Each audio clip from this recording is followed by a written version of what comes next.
Boa noite, meus queridos que estão aí em tantos lugares. É uma alegria falar aqui, esse é o nosso primeiro domingo do ano de 2024 e o meu desejo é que você tenha um bom ano, um ano dirigido com as bênçãos de Deus e que Deus e o próximo sejam sempre as pessoas importantes dentro da sua vida. Eu quero meditar hoje nos comentários que Jesus fez acerca do principal mandamento. Então, vamos lá. Um homem, um fariseu, um mestre da lei, pergunta a Jesus quais eram os principais mandamentos. No caso, ele só tinha o Antigo Testamento naquela época. Quais são os principais mandamentos de Deus? Esses grupos, os fariseus, saduceus, eles tinham alistado aproximadamente 613 mandamentos do Antigo Testamento para serem obedecidos. 613. Então, naquela multidão de mandamentos, ele queria saber quais os principais. E Jesus vai responder. Essa resposta de Jesus está em dois textos. Um no Evangelho de Mateus e outro no Evangelho de Marcos. Jesus vai enfocar, tanto em Evangelho como no outro, os mesmos mandamentos. São dois. E nós vamos ler quais são esses dois mandamentos. Mas o que eu quero meditar com você é o seguinte. Logo após dizer quais são os dois mandamentos, Jesus faz dois comentários. Um no Evangelho de Mateus e outro no Evangelho de Marcos. Esses dois comentários que eu quero trabalhar com você na Palavra de Deus nessa noite. Tá bom? Vem comigo, vamos meditar na Palavra do nosso bom Deus, do nosso Senhor Jesus. O primeiro texto é Mateus 22, 37 a 40, que eu vou ler. Jesus lhe respondeu: amarás o Senhor teu Deus de todo o coração, de toda a alma e de todo o entendimento. Este é o maior e o primeiro mandamento. E o segundo semelhante a este é: amarás o teu próximo como a ti mesmo. Agora o comentário. Toda a lei e os profetas dependem desses dois mandamentos. Então eu quero trabalhar esse comentário. Toda a lei e os profetas dependem desses dois mandamentos. Depois vamos ver o de Marcos. Esse é o de Mateus. O que Mateus quer dizer com isso, segundo o que Jesus falou? Desses dois mandamentos dependem toda a lei e os profetas. A lei e os profetas é uma representação de todo o Antigo Testamento. Eles já tinham o Antigo Testamento inteiro, como nós o conhecemos, e Jesus está dizendo que do mandamento de amar a Deus sobre todas as coisas e amar ao próximo, desses dois mandamentos, tudo que foi escrito no Antigo Testamento, tudo depende deles. Essa palavra depende, no texto grego do Novo Testamento, quando Jesus diz desses dois mandamentos dependem, ela significa literalmente pendurados. Todo o Antigo Testamento, toda a lei e os profetas estão pendurados nesses dois mandamentos. Nesse sentido, a palavra depender. Por exemplo, essa palavra pendurados, ela é usada pelo mesmo Mateus em um outro texto, em que Jesus diz assim, aí já tratando de outro assunto: aqueles que fizerem desviar um dos meus pequeninos, melhor lhe fosse que ele fosse pendurado, a palavra de novo, pendurado, uma pedra, uma pedra super pesada, e ele fosse lançado no mar. Então veja, o sentido de pendurado é algo que está pendurado mesmo, e bem fixo. Quando Jesus diz, destes dois mandamentos dependem, estão pendurados, toda a lei e os profetas, Jesus quer dizer que todo o Antigo Testamento depende e deve ser visto com os olhos desses dois mandamentos. Todo o Antigo Testamento, segundo Jesus, existe para demonstrar o amor a Deus e o amor aos seres humanos, o amor ao próximo.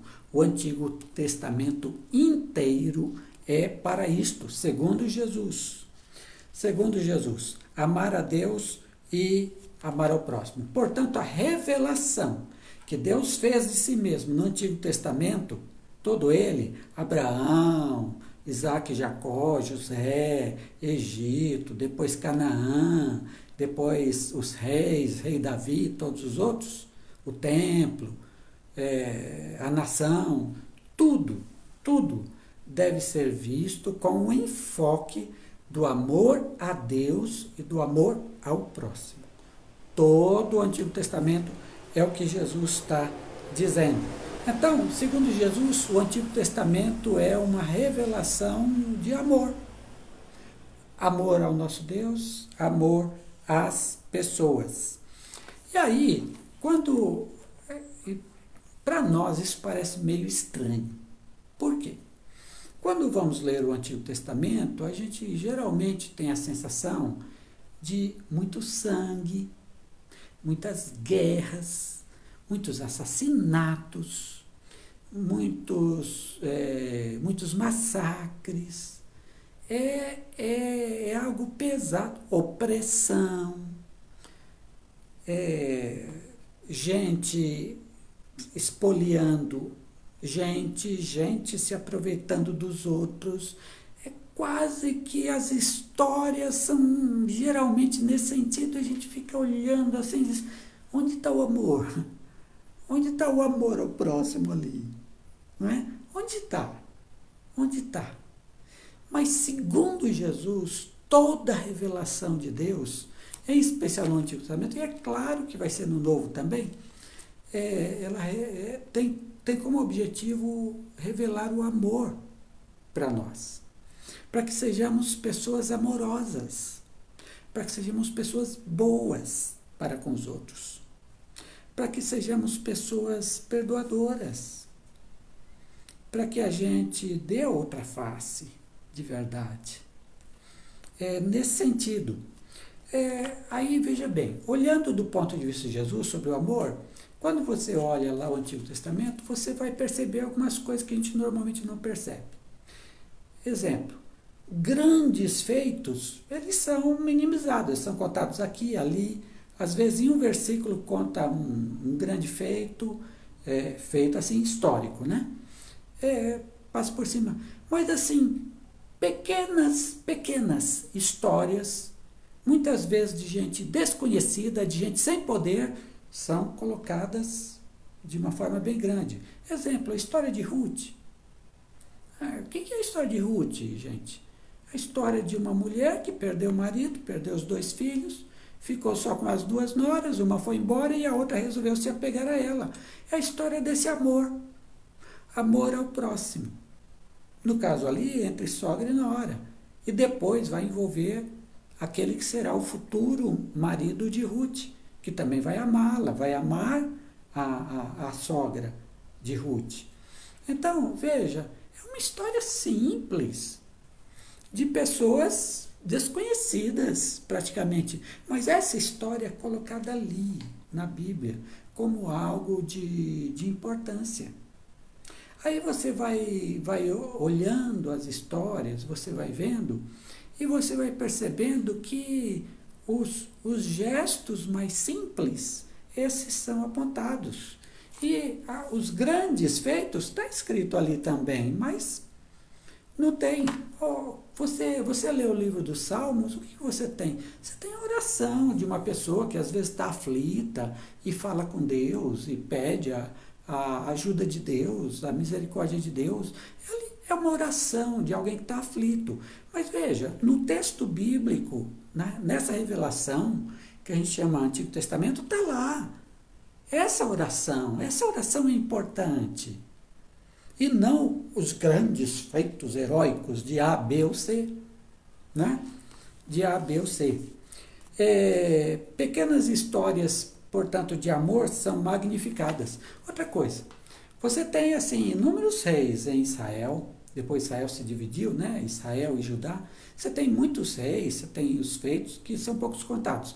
Agora, você tem uma gama muito grande de profetas, de livros dos profetas. E quem são os profetas? Profetas são pessoas que clamam por justiça dentro do povo, para o povo. Profetas são pessoas que pedem que os poderosos respeitem os pobres e ajudem os pobres. Profetas são pessoas que dizem, olha, deixe de adorar os ídolos e adore a Deus. Então, assim, os profetas, na sua época, praticamente não foram ouvidos. Todos esses livros dos profetas que a gente vê, que a gente lê com respeito, na época em que eles falaram, os reis, os poderosos, não deram a menor bola para eles. Um ou outro foi profeta que foi ouvido, um ou outro. A grande maioria, não. Pelo contrário, a grande maioria, os reis queriam matar os profetas, porque eles falavam essas coisas em favor das pessoas que geralmente eram massacradas naquela sociedade. Então veja, olhe que parte grande ocupa a palavra dos profetas, que na época não valeu nada para eles, nem para a nação, mas hoje tem um valor importante para nós. Por quê? Porque os profetas falavam disso aqui, amor ao próximo, amor a Deus, está entendendo? Então, quando você olha, você vai olhar o Antigo Testamento com o que Jesus disse, desses 2 mandamentos dependem, estão pendurados, toda a lei e os profetas. O que Jesus está dizendo é que o amor é que guiou a revelação de Deus no Antigo Testamento e no Novo também. É o amor que guiou, o amor por Deus e o amor pelo próximo. É o que guiou. Então eu vou dar um exemplo aqui na história de José. Todos nós, né, conhecemos a história de José. Aí, quando nós evangélicos, vamos dizer assim, quando a gente olha a história de José, o que a gente destaca? A pessoa chegou lá escravo no Egito, né, vendido pelos irmãos, e aí se tornou o governador. Só Faraó era maior que ele, mas ele se tornou o maior entre todos. Então, ele deixou de ser cauda e ele se tornou cabeça. Olha o sucesso, o homem que consegue sucesso. O homem que confiou em Deus e aí teve sucesso na vida. A gente olha isso aí, não olha? Mas dá uma olhada na história de José. Conforme Jesus está dizendo aqui. Veja bem, esse rapaz José, vendido por inveja pelos seus irmãos aos egípcios, ele trabalhou pelo bem daquele que o comprou, Potifar. Potifar foi o oficial que o comprou como escravo. E ele trabalhou, ele amou Potifar, amou tudo aquilo que ele tinha, e ele se tornou o organizador, o gerente de tudo que Potifar tinha, a ponto de Potifar confiar nele. Ele foi para a prisão por causa de uma mentira da mulher do Potifar. Ele nem tocou na mulher daquele homem. Pelo contrário, ele foi fiel àquele homem. Veja, amor ao próximo e amor a Deus, porque ele continuou servindo a Deus. Aí ele vai para a prisão. E o que acontece na prisão? Ele se torna o gerente da prisão. Ele é um preso, mas ele se torna o gerente da prisão. O carcereiro, aquele que cuidava da prisão, delegou a José cuidar de tudo lá, de todos os presos. Era José que cuidava de todos os presos da prisão. O que é isso, gente? Amor. Amor por aqueles homens que estavam naquela situação. José poderia ter dito, mas eu estou aqui injustamente, eu vou assim, me consumir na tristeza, eu vou ficar depressivo, porque eu não merecia estar aqui, e não merecia mesmo, no caso dele. Mas o que ele faz? Ele levanta a cabeça e ele ama aqueles outros presos que estão lá. Os outros certamente estavam lá porque mereciam estar, mas ele cuida desses presos. Ele cuida dos presos. O que é isso? Amor. Aí veja lá, ele vai, acontece toda aquela situação em que ele é levado a ser o o grande gerente do faraó, né? Aquele que vai organizar agora todo o Egito, a nação inteira. O que seria, no regime parlamentarista, o primeiro-ministro, que vai organizar tudo.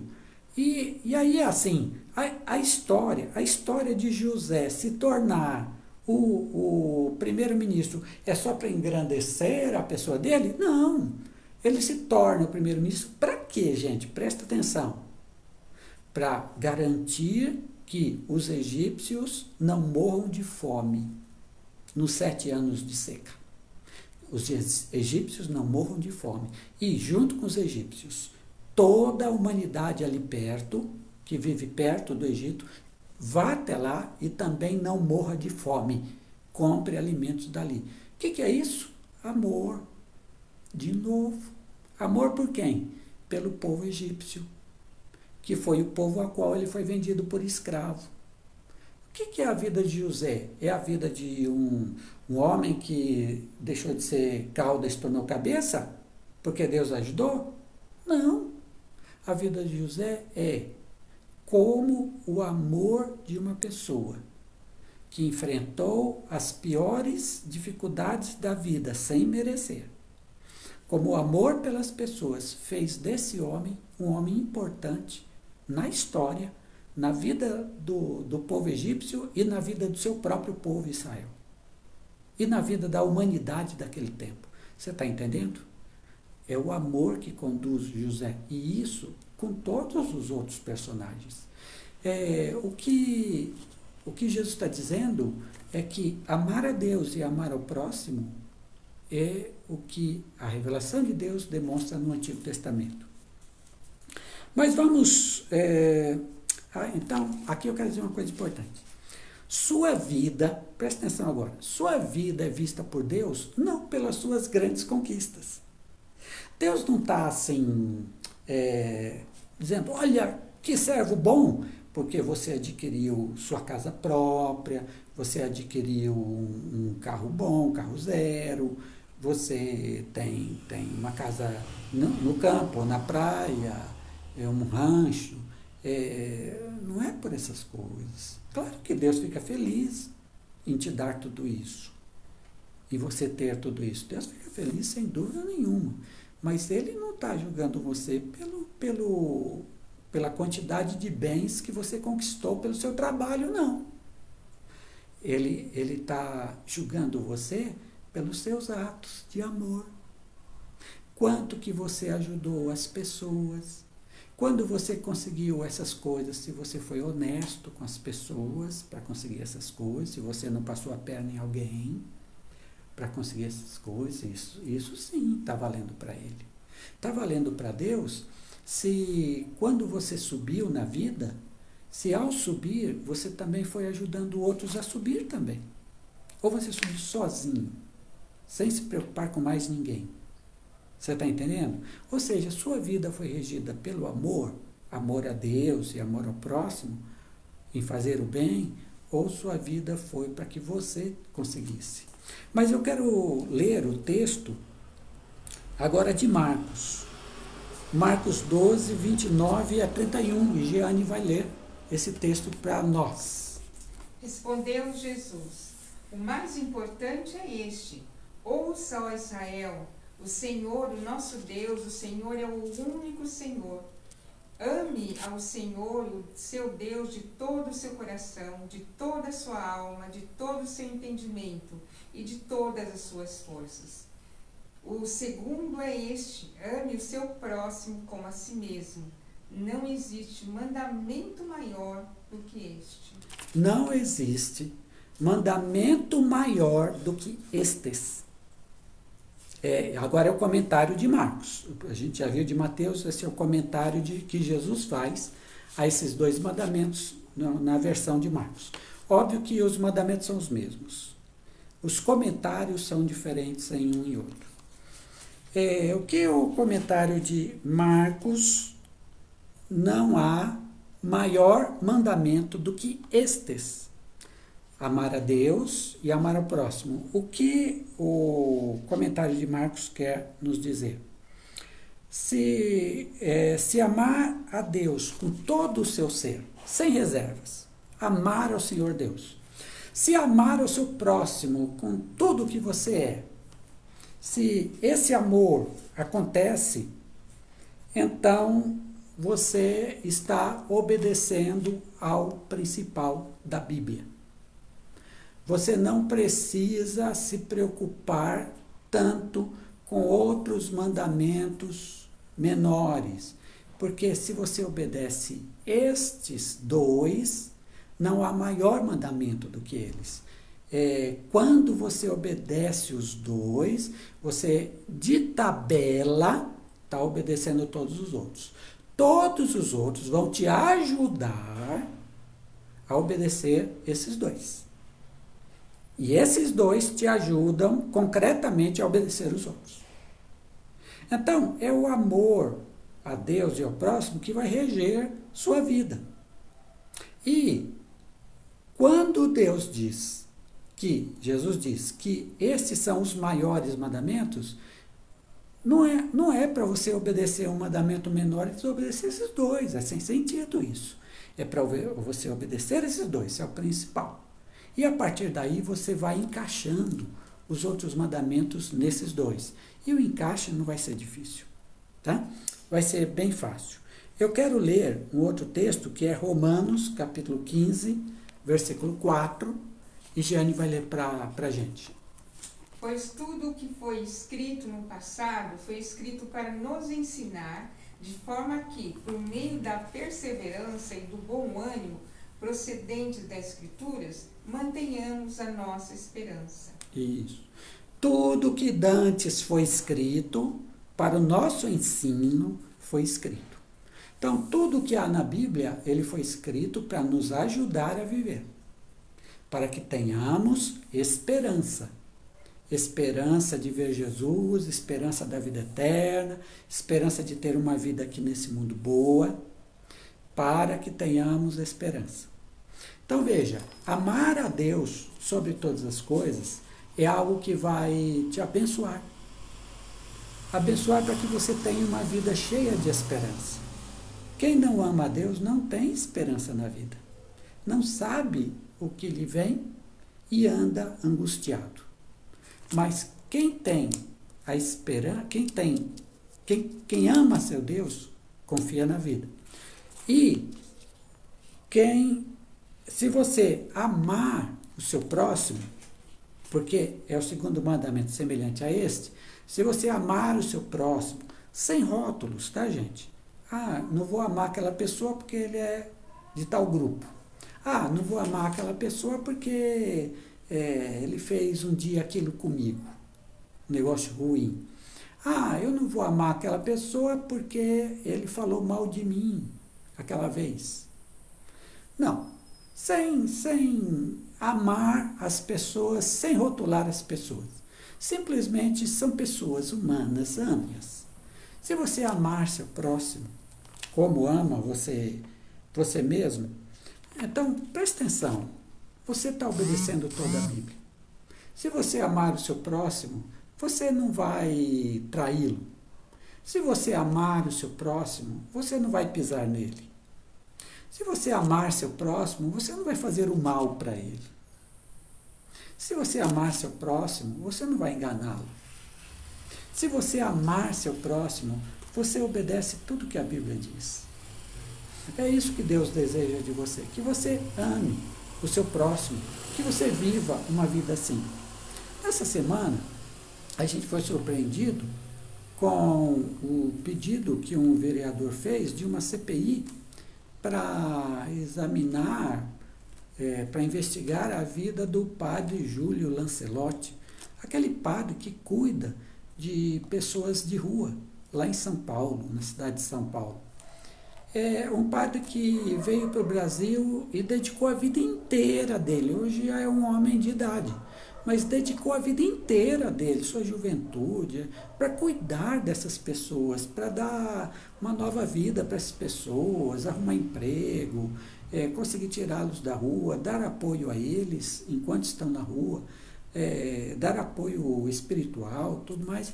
E aí alguém inventou, algum vereador que iria fazer uma CPI porque não concordava com aquelas atitudes. Ora, mas o que é o Evangelho se não amar as pessoas? Não é? O que é o Evangelho se não amar as pessoas? O que o padre Lancelotti fez é isso que o Evangelho manda. Ama o seu próximo. Ele amou o seu próximo, do jeito dele, da missão que ele entendeu receber de Deus. Como é que alguém pode ser contra isso? Contra o amor que alguém demonstra pelo próximo. Ame seu próximo. Busque ajudá-lo e abençoá-lo. Então, o que Marcos, o comentário que Jesus faz em Marcos, está a nos dizer é o seguinte: se você tem alguma preocupação com a sua santidade, com ter uma vida correta diante de Deus, se você quer agradar a Deus, a primeira coisa, o principal, esse é o principal, faça esse primeiro, os outros depois você vai fazendo e vai encaixando nesse. O principal é amar a Deus, amar seu próximo. Isso é o principal.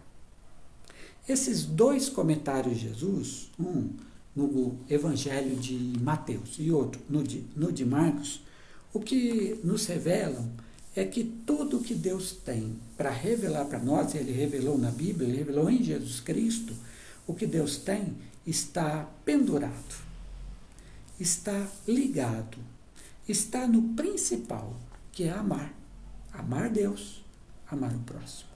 Que assim seja com as nossas vidas.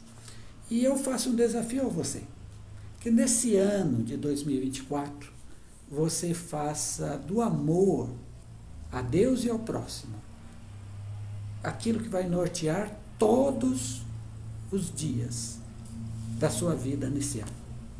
Que você se proponha: Deus, me mostra como eu posso te amar mais. Deus, me mostra como eu posso amar meu próximo mais. Porque Deus juntou as duas coisas. Jesus juntou. Amar a Deus e amar o próximo são inseparáveis. Eu não posso só amar a Deus. Não adianta. Eu não posso só amar o próximo. Não adianta. Eu tenho que ter este mesmo amor que é dirigido a Deus e ao próximo. E se andarmos assim, desta forma, você verá que a sua vida, neste ano 2024, será uma vida dinâmica, uma vida cheia de alegria, uma vida cheia de significado para viver. Viva assim, e que Deus abençoe você sempre, em toda a sua vida. Ame a Deus, ame a seu próximo. Deus te abençoe.